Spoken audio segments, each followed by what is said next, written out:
What's up, bro? So, welcome sa bagong episode. First time ko lang nag-vlog ng motovlog. So, ito pala yung motor ko. Lucy Flash 150X. So far, okay naman siya.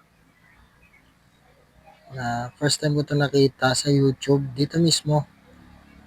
Habang wala akong ginagawa, na-curious ako anong bagong motor. Nakita ko tong motor na to. Ang daming mga review. Maganda daw performance, malakas daw, at TOHC na rin siya. So, na-intriga ako anong meron sa motor na to. Ayun, nag-research pa ako kung anong meron dito, anong mga specs nito. Hanggang sa persuade na ako. Curious ako what it's like kung gamitin ang Lucy Flash 150X.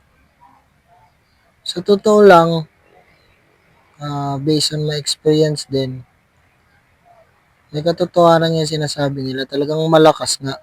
Malakas talaga. Kung gusto mo din ng lakas sa affordable na presyo, this is a smart choice.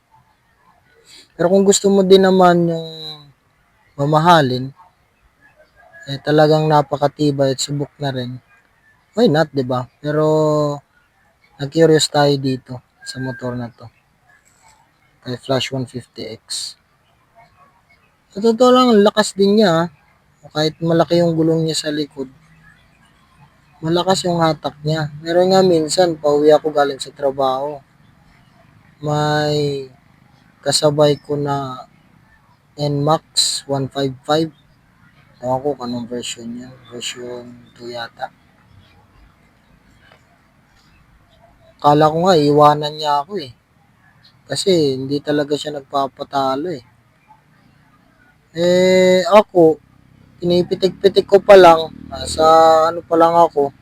Halos hindi pa nga maangat yung throttle. Tapos sinubukan ko nga lakasan. Fifth gear pa lang.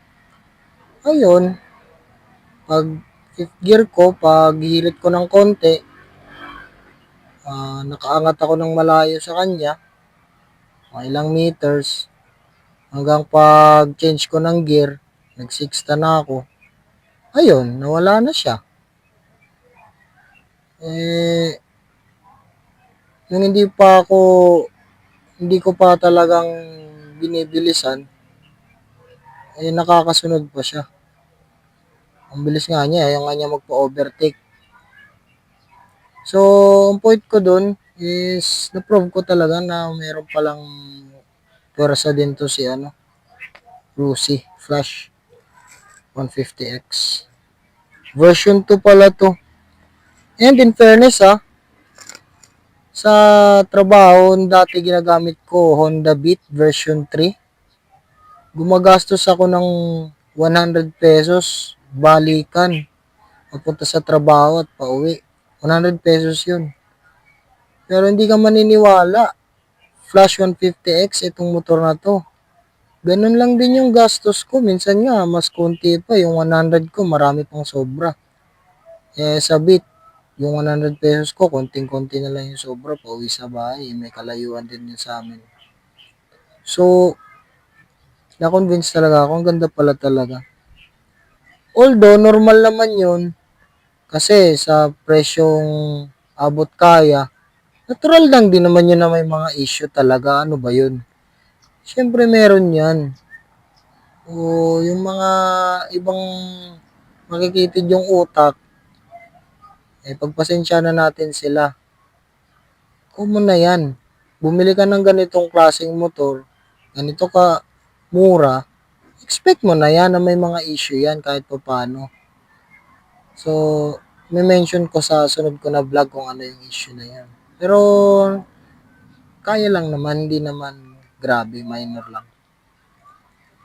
So, all in all, masasabi ko, Sulit si Rusi Flash 150X. So, ride safe mga bro.